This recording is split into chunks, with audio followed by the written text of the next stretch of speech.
नमस्कार साथियों, स्वागत है आपके अपने YouTube चैनल पर। आज हम उत्तर प्रदेश पुलिस 2026 के लिए हम घटना चक्र की टोह सीरीज का आज प्रैक्टिस 5 यानी मॉडल पेपर 5 करने वाले। इससे पहले हमने आपको 4 मॉडल पेपर कंप्लीट करा दिए। आज हमारा 5वां मॉडल पेपर है। हम इस मॉडल पेपर में हिंदी और जीएस वाला सेक्शन करते हैं। हिंदी और जीएस वाला सेक्शन करते हैं। तो आइए आज हमारा पहला सवाल है। तो हम हिंदी स्टार्ट करेंगे। इसमें पहला गद्यांश है जिसमें हम 39 से 43 तक इसके गद्यांश के प्रश्न हैं। तो हमारा 39वां सवाल है हिंदी का पहला। इसमें पहला गद्यांश है। हम गद्यांश बड़ा होने के कारण हम डिस्प्ले पर नहीं देख पाते, इसलिए हम इसके गद्यांश के हम प्रश्न करेंगे। उपयुक्त यानी एक उपयुक्त शीर्षक दीजिए। तो इसका हमारा ऑप्शन ए होगा, हंसी एक वरदान है। इसका हमारा ऑप्शन ए सही। अगला प्रश्न नंबर 40, हंसी भीतरी आनंद का बाहरी चिन्ह है, इसका आशय स्पष्ट कीजिए। तो इसका हमारा ऑप्शन होगा सी, हंसी मन के आनंद को बाहर प्रकट करती है। तो इसका हमारा ऑप्शन सी सही। अगला प्रश्न नंबर 41, क्वेश्चन नंबर 41, आनंद को प्रबल इंजन क्यों कहा जाता है? आनंद को प्रबल इंजन क्यों कहा जाता है? क्योंकि वह जीवन के शोक और दुख दूर करता है। तो इसका हमारा ऑप्शन बी सही। अगला प्रश्न नंबर 42, सुयोग्य वैद्य रोगी के लिए क्या करता है? क्या करता है? तो रोगी की खराब जीवन शैली की मृत्यु से सावधान करता है। तो इसका हमारा ऑप्शन बी सही। अगला हमारा प्रश्न नंबर 43, प्रफुल्लित शब्द में कौन सा उपसर्ग है? तो इसमें उपसर्ग है। इसका हमारा ऑप्शन डी सही। हमारे 39 से 43 तक गद्यांश के प्रश्न थे, तो हमने गद्यांश के प्रश्न को किया। अब हमारे ये प्रश्न है गद्यांश से अलग। तो उसमें निम्नलिखित कवियों में से गांधी जी ने किस कवि को राष्ट्र कवि का सम्मान दिया? राष्ट्र कवि का सम्मान। तो इसमें हमारा ऑप्शन सी, मैथिली शरण गुप्त। मैथिली शरण गुप्त को महात्मा गांधी ने राष्ट्रीय कवि कहा था।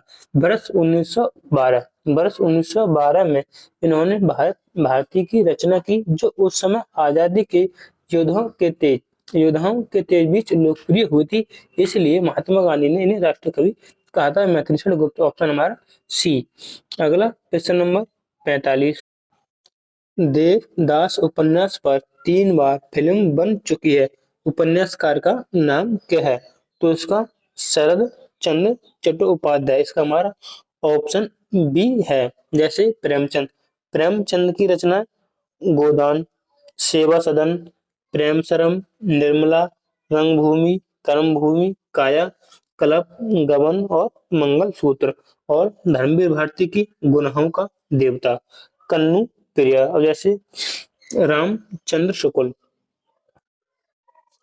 ये हो गया हमारा रामचंद्र शुक्ल की प्रमुख रचना। जैसे हिंदी साहित्य का इतिहास, जयसी ग्रंथावली, तुलसीदास, सूरदास, चिंतामणि, रस मीमांसा, त्रिवेणी आदि ये रामचंद्र शुक्ल की रचना है। अगला हमारा प्रश्न नंबर 46, कमानी के कमानी के रचयिता कौन है? तो इसका हमारा जयशंकर प्रसाद। इसका हमारा ऑप्शन ए है। जयशंकर प्रसाद की अन्य रचना जैसे झरना, आंसू, लहर, प्रेम पथिक, कानन कुसुम।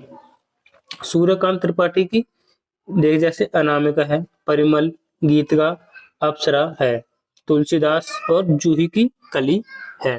सही है। और महादेवी वर्मा की निहार, यमा, अतीत के चलचित्र, अबला और सबला और स्मृति की रेखाएं।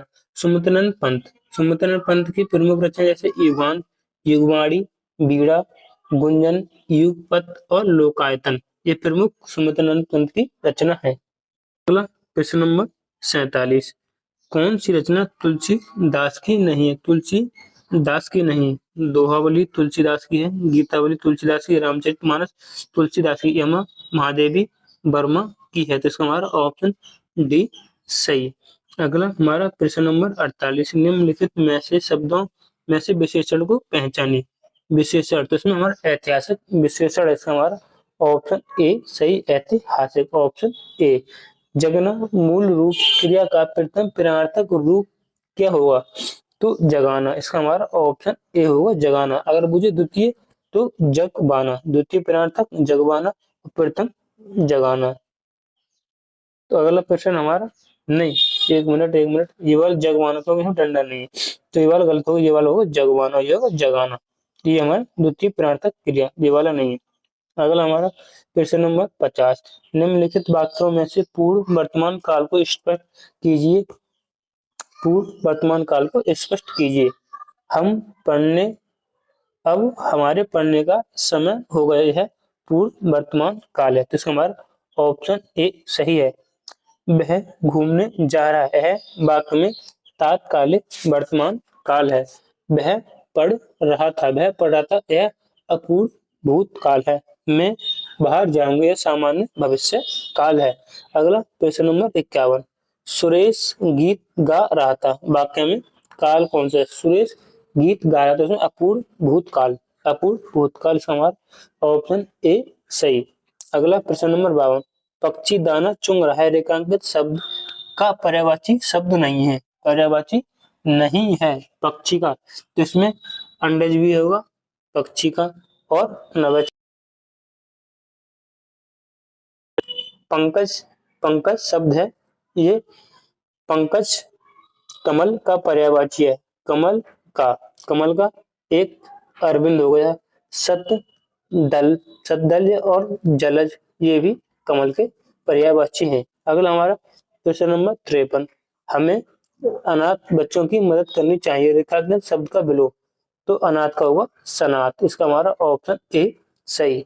अगला प्रश्न नंबर 54, निम्नलिखित शब्दों में से कौन सा अनेकार्थी शब्द नहीं है? अनेकार्थी, कनक भी अनेकार्थी शब्द है, महावीर और अनंत भी अनेकार्थी शब्द है, लेकिन हत्या अनेकार्थी शब्द नहीं है, तो इसका हमारा ऑप्शन डी सही।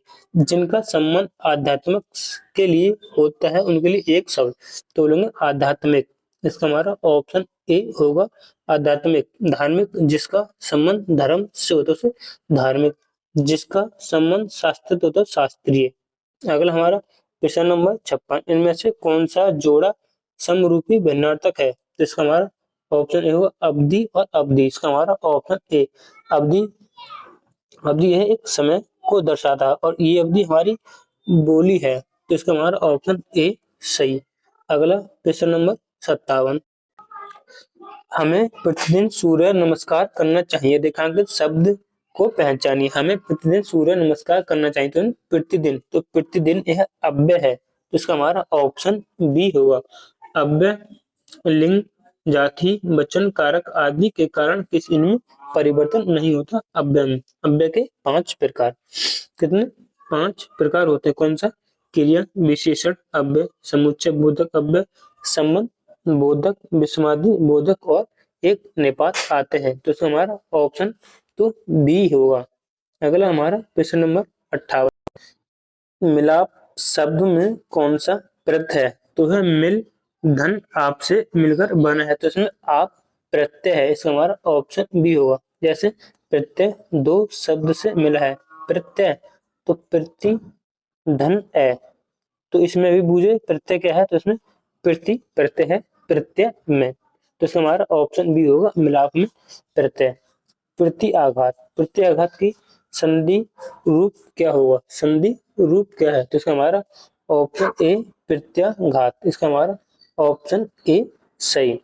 इसमें यड़, यड़ स्वर संधि है। अगला हमारा प्रश्न नंबर 60, महा और शब्द का संधि विच्छेद कीजिए, तो इसका हमारा महा धन औसत, इसका संधि विच्छेद है। इसमें वृद्धि स्वर संधि है, कौन सी? वृद्धि स्वर संधि। तत्सम शब्द को पहचानिए, तत्सम, तत्सम ये पाषाण, ये तो तत्सम है, ये भी तत्सम है और ये भी तत्सम है, इसलिए तत्भव, तो तत्भव हमारा ऑप्शन सी होगा प्यासा। यह है पत्थर का तत्सम है। कंकड़, यह कंकड़ का, पंख, यह पंख का पर्याय वो पंख का तत्सम है, तो इसमें मुझे तत्भव, तो इसका हमारा ऑप्शन सी सही। अगला क्वेश्चन नंबर 62, निम्नलिखित में से कौन सा वाक्य अशुद्धि है, वाक्य अशुद्ध है, तो इसमें हमारा ऑप्शन बी सज्जन, यानी सज्जन किससे बनता है, सत्य और धन जन से बनता है, तो इसमें जन यहाँ भी प्रयुक्त हुआ है और लोग यहाँ भी प्रयुक्त हुआ था, नहीं तो लोग एक ही बात पर प्रयुक्त होते, ये वाला नहीं हमारे यहाँ पर गलत होगा यहाँ से, तो इस वाक्य में हमारा ऑप्शन बी होगा, यानी अशुद्ध वाक्य बुझ है, तो इसका हमारा ऑप्शन बी सही होगा। अगला हमारा क्वेश्चन नंबर 63, मुझे आज खाने का मन नहीं होता, तो इस वाक्य का अशुद्ध अंश कौन सा है, तो इसका हमारा ऑप्शन मन नहीं होती है, तो इसमें हमारा अशुद्धि है और इसमें शुद्ध होता मुझे आज खाने का मन नहीं है, तो इसका शुद्ध रूप होता है, ये वाला इसका गलत बोझ है। वाच्य कितने प्रकार के होते हैं, तो वाच्य 3 प्रकार के होते हैं, कर्म वाच्य, कृतवाच्य, कर्मवाच्य और भाववाच्य, 3 प्रकार के, तो इसका हमारा ऑप्शन ए। अगला क्वेश्चन नंबर 62, वाक्य को समाप्त करने के लिए जिसका प्रयोग किया जाता है उसे कहते हैं, उसे पूर्ण विराम कहते हैं, इसका हमारा ऑप्शन बी होगा पूर्ण विराम चिन्ह। अगला हमारा क्वेश्चन नंबर 66, माता पिता लोहे के चने चबाकर बच्चों को पढ़ाते हैं, रेखांकित मुहावरे का अर्थ स्पष्ट कीजिए, तो इसका हमारा ऑप्शन ए होगा बहुत कठिनाई झेलना, इसका हमारा ऑप्शन ए सही। अगला हमारा क्वेश्चन नंबर 67, कहाँ राजा भोज कहाँ गंगू तेली, लोकोक्ति का अर्थ क्या है, लोकोक्ति का अर्थ, तो इसमें विशिष्ट व्यक्ति सामान्य व्यक्ति की तुलना, तो इसका हमारा ऑप्शन ए सही। अगला क्वेश्चन नंबर 68, जहाँ एक ही वर्ड की बार बार आवृत्ति होती है वहां अलंकार होता है, तो वहां अनुप्रास अलंकार होता है, इसका हमारा ऑप्शन बी होगा सममात्रिक छंद, जिसके प्रत्येक चरण में 16 मात्रा होती है उसे कहते हैं, तो चौपाई कहते हैं। रोला में 24 मात्रा होती है, दोहा में 13 और 11 मात्रा होती है, सोठा में 11 और 13 मात्रा होती है। अगला हमारा प्रश्न नंबर 70, भीष्म पितामह ने आजीवन शादी न करने का प्रण लिया था, रेखांकित शब्द में समास होगा, तो इसमें आजीवन में अव्यय भाव समास होगा, तो इसका हमारा ऑप्शन ए सही। अगला प्रश्न नंबर 71, करुण रस का स्थायी भाव क्या है, करुण रस का स्थायी भाव होगा हमारा शोक, इसका हमारा ऑप्शन बी सही। जैसे अद्भुत रस, तो ये अद्भुत रस का विस्मय है, वीर रस का, वीर रस का उत्साह, उत्साह ये वीर रस का है, और तो क्रोध का रौद्र, क्रोध का रौद्र रस, बड़ों के समुदाय को क्या कहते हैं, तो इसका हमारा ऑप्शन ए होगा वर्णमाला, ऑप्शन ए। अगला हमारा प्रश्न नंबर 73, निम्नलिखित शब्दों में से स्त्रीलिंग शब्द को पहचानिए, तो आश्विनी में स्त्री लिंग शब्द, इसका हमारा ऑप्शन डी सही। अगला निम्नलिखित में से कौन सा जोड़ा सही नहीं है, सही नहीं है, यानी बेटी और बेटियां ये बहुवचन सही है, डिबिया ये गलत होगा, इसका होगा डी बी या, यानी इसका ये वाला बहुवचन सही है, तो इसमें हमारा बुझा गलत, तो गलत ये हमारा ऑप्शन बी गलत है। अगला क्वेश्चन नंबर 75, निम्नलिखित वाक्यों में से संबंध कारक वाले वाक्य को पहचान दिए, तो इसका हमारा ऑप्शन होगा राधा का कुत्ता बहुत तेज दौड़ता है, तो इसमें का की केरी और संबंध दर्शाते हैं, तो इसका हमारा ऑप्शन बी सही। अगला क्वेश्चन नंबर 76, भारत के संविधान के अनुच्छेद 45, यानी हमने 39 क्वेश्चन नंबर 39 से 75 तक क्वेश्चन किए, तो ये हमारा हिंदी वाला पोर्शन सेक्शन था, हमने हिंदी कंप्लीट कर ली। अगर आपको हमारी क्लास पसंद आए तो क्लास को लाइक और चैनल को जरूर सब्सक्राइब करें। अब हम यहाँ से जीके जीएस करने वाले हैं। तो 2076 भारत के संविधान के अनुच्छेद 45 के अनुसार प्रारंभिक बाल्य अवस्था देखभाल और शिक्षा सभी बच्चों को जब तक दी जाएगी जब तक कि वे 6 से 14 वर्ष की आयु पूरी ना कर लें, 14 वर्ष की आयु पूरी ना कर लें, तो इसका हमारा ऑप्शन बी सही होगा।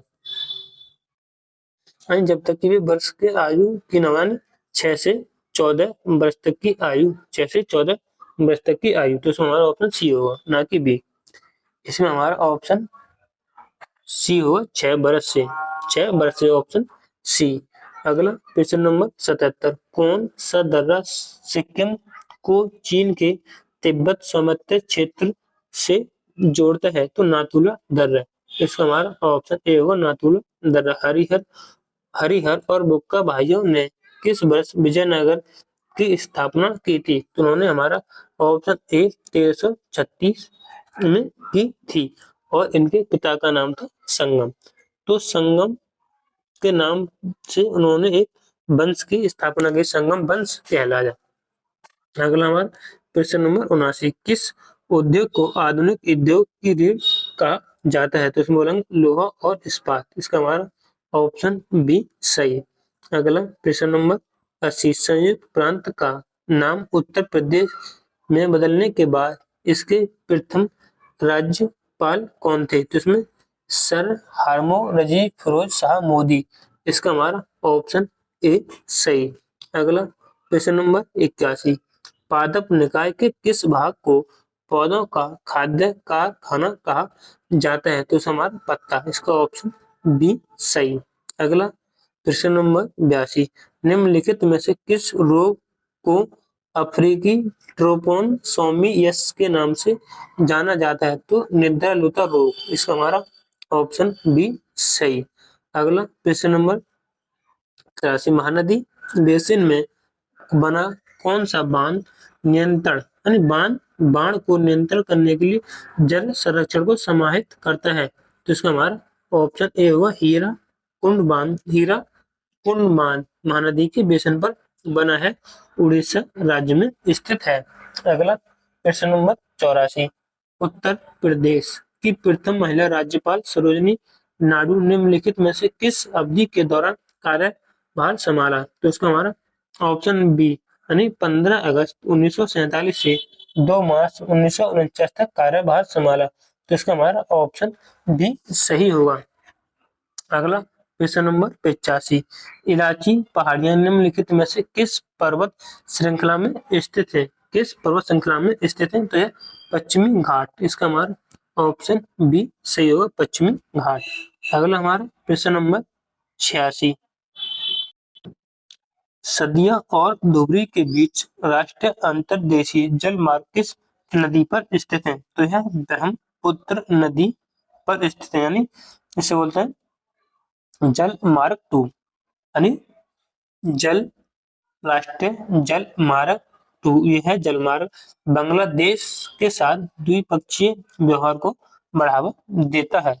अगला प्रश्न नंबर 87, नई अखिल भारतीय सेवाओं के सृजन का अधिकार किसके पास होता है? तो भारत की संसद के पास होता है। इसका हमारा ऑप्शन डी सही है, यानी भारत के संविधान के भाग 14 अनुच्छेद 312 में अखिल भारतीय सेवाओं को सृजन करने का प्रावधान है। अभी कितनी 3 अखिल भारतीय सेवा है। पहली कौन सी है?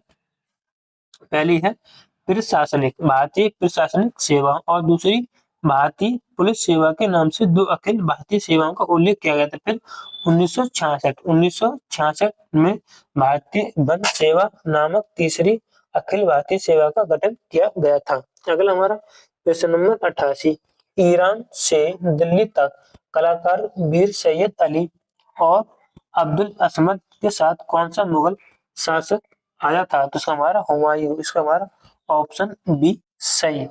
अगला प्रश्न नंबर 89, भारतीय बाजार तक पहुंचने के लिए सुएज नहर के माध्यम से व्यापार कब खोला गया? था? तो 1869 में खोला गया था। इसका हमारा ऑप्शन बी सुएज नहर भूमध्य और लाल सागर को अलग करती है। अगला प्रश्न नंबर 90, निम्नलिखित में से कौन सा पड़ोसी देश एक भूमि बंद देश है? भूमि बंद देश। तो इसका हमारा ऑप्शन होगा C Bhutan. Option C Bhutan. अगला प्रश्न नंबर 91, भारत में पूरी तरह से जैविक कृषि अपनाने वाला प्रथम राज्य कौन सा है? तो सिक्किम। इसका हमारा ऑप्शन ए सही, सिक्किम। अगला प्रश्न नंबर 92, निम्नलिखित में से किस अंतरराष्ट्रीय संगठन ने मानवाधिकार और मानव और जैव मंडल कार्यक्रम का शुभारंभ किया? तो यूनेस्को द्वारा। इसका हमारा ऑप्शन ए होगा। कब शुरू किया था? 1971 में शुरू किया। तो इसका हमारा ऑप्शन ए सही। अगला क्वेश्चन नंबर 93, राष्ट्रीय मानवाधिकार आयोग की स्थापना कब हुई थी? तो इसकी स्थापना 12 अक्टूबर 1993 में हुई थी। तो इसका हमारा ऑप्शन ए सही होगा, 12 अक्टूबर 1993। 1875 में मॉमडन एंग्लो ओरिएंटल कॉलेज कहाँ स्थापित किया गया? तो अलीगढ़। इसका हमारा ऑप्शन बी सही, अलीगढ़। अगला प्रश्न नंबर 95, राजकोषीय उत्तरदायित्व और बजट प्रबंधन अधिनियम किस वर्ष तैयार किया गया था? किस वर्ष तैयार किया गया था? 2003 में तैयार किया गया था। इसको हमारा ऑप्शन डी सही, लेकिन 5 जुलाई 2004 से लागू किया गया था। अगला हमारा प्रश्न नंबर 96, निम्नलिखित में से कौन सा रोग लिवर कैंसर से जुड़ा हुआ है? तो इसका हमारा ऑप्शन डी हेपेटाइटिस बी। इसका हमारा ऑप्शन डी सही। अगला प्रश्न नंबर 97, बुवाई के मौसम की शुरुआत में घोषित फसलों का मूल्य कहलाता है? तो बोलेंगे एमएसपी, मिनिमम सपोर्ट प्राइस, यानी न्यूनतम समर्थन मूल्य। इसका हमारा ऑप्शन ए होगा। इसमें कुल 22 फसल है, 22 फसल। इसके अंदर गन्ना नहीं आता। गन्ना एफआरपी यानी उचित लाभकारी मूल्य के अंतर्गत आता है, न्यूनतम समर्थन मूल्य के अंतर्गत नहीं आता है गन्ना। इसके अंतर्गत 22 फसल आती है। तो इसका हमारा ऑप्शन ए सही। अगला प्रश्न नंबर 98, 1921 में केंद्रीय बजट से रेल बजट अलग करने के लिए किस समिति का प्रस्ताव था? तो उसका एक वर्ष समिति। इसका हमारा ऑप्शन ए सही होगा, कब? 1921 में। अगला प्रश्न नंबर 99, किस प्रसिद्ध भारतीय शासक 1857 के विद्रोह के दौरान झांसी में नेतृत्व किया था? तो झांसी में रानी लक्ष्मीबाई ने नेतृत्व किया था। कहाँ पर? झांसी में रानी लक्ष्मीबाई में। और बरेली में खान बहादुर ने किया था। इलाहाबाद में मौलवी लियाकत ने किया था। और जगदीशपुर यानी बिहार में उसको कुंवर सिंह ने किया था। और लखनऊ से बेगम हजरत महल ने। अगला हमारा प्रश्न नंबर 100, श्री बांके बिहारी मंदिर उत्तर प्रदेश के निम्नलिखित किस जिले में स्थित है? तो हमारा ऑप्शन बी होगा, मथुरा जिले में। Option B. बंगाल का विभाजन किस वर्ष हुआ था? तो बंगाल का विभाजन ऑप्शन ए 1905 में हुआ था, लेकिन इसकी घोषणा 20 जुलाई 1905 में इसकी घोषणा कर दी गई थी, लेकिन है 16 अक्टूबर 1905 को अलग प्रभावी हो गया था। लेकिन फिर 1 दिसंबर 1911 में तृतीय दरबार दिल्ली दरबार लगा था, तब बंगाल विभाजन निरस्त कर दिया गया था। तो उन्हें कब हुआ? तो हमारा ऑप्शन ए। तारीख पूछे तो 16 अक्टूबर 1905 को हुआ था। घोषणा हुई तो 24 जुलाई नहीं 20 जुलाई 2005 में इसकी घोषणा की गई थी। अगला हमारा प्रश्न नंबर 102, उत्तर प्रदेश में कुंभ मेला यमुना और पौराणिक सरस्वती नदी के संगम पर लगाया जाता था। गंगा यमुना सरस्वती, तो यहाँ पर हमारा गंगा आएगा। तो इसका हमारा ऑप्शन सी गंगा। अगला प्रश्न नंबर 103, निम्नलिखित में से किस बीमारी को आम तौर पर पिक आई यानी गुलाबी आंख के रूप से जाना जाता है? तो इसका हमारा नेत्र शोध। इसका हमारा ऑप्शन डी सही।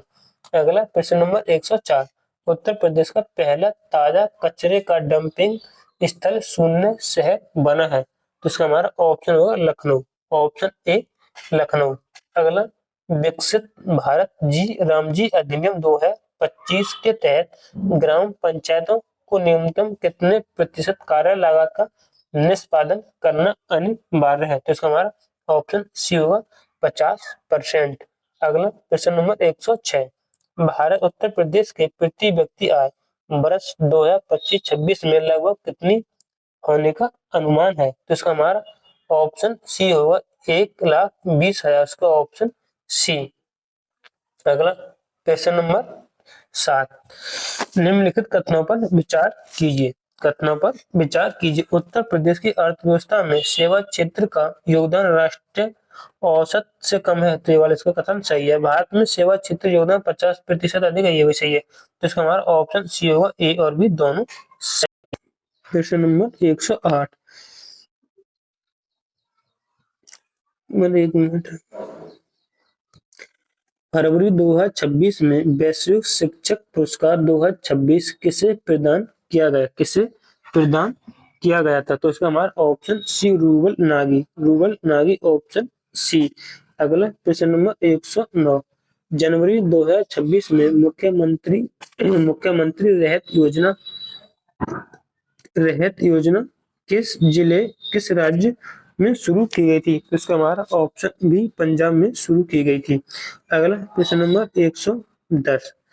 सुभाष चंद्र बोस आपदा प्रबंधन पुरस्कार 2026 के संबंध में निम्न कथनों पर विचार कीजिए। पहला कथन, लेफ्टिनेंट कर्नल सीता अशोक सैल के कोई व्यक्तिगत श्रेणी में सुभाष चंद्र बोस आपदा प्रबंधन पुरस्कार 2026 के लिए चुना गया, तो ये वर्ष सही है। सिक्किम राज्य आपदा प्रबंधन प्राधिकरण को संस्थागत श्रेणी में पुरस्कार के लिए चुना गया, तो ये वाला इसमें कथन ए और दोनों सही है। इसका हमारा ऑप्शन सी सही। अगला हमारा प्रश्न नंबर 111। जनवरी 2026 में किसने परमाणु ऊर्जा नियंत्रक बोर्ड के नए अध्यक्ष के रूप में पदभार ग्रहण किया है? तो इसका हमारा ऑप्शन सी होगा। ऑप्शन सी के बाला सुब्रमण्यम। इसका हमारा ऑप्शन सी। हर वर्ष किस दिन को विश्व कला दिवस के रूप में मनाया जाता है? तो इसका हमारा ऑप्शन होगा 15 अप्रैल। इसका हमारा ऑप्शन ए होगा 15 अप्रैल को विश्व कला दिवस मनाया जाता है। अगला प्रश्न नंबर 113। यहाँ से हमारी मैथ स्टार्ट हो जाता है। ये हमारा प्रश्न नंबर 113। निम्नलिखित में से कौन सा त्योहार भारत के प्रकाश के त्योहार के रूप में जाना जाता है? तो इसका हमारा ऑप्शन होगा बी, दीपावली को प्रकाश के त्योहार के रूप में जाना जाता है। अगर आपको हमारी वीडियो पसंद है तो वीडियो को लाइक और चैनल को जरूर सब्सक्राइब करें। जय हिंद, वंदे मातरम।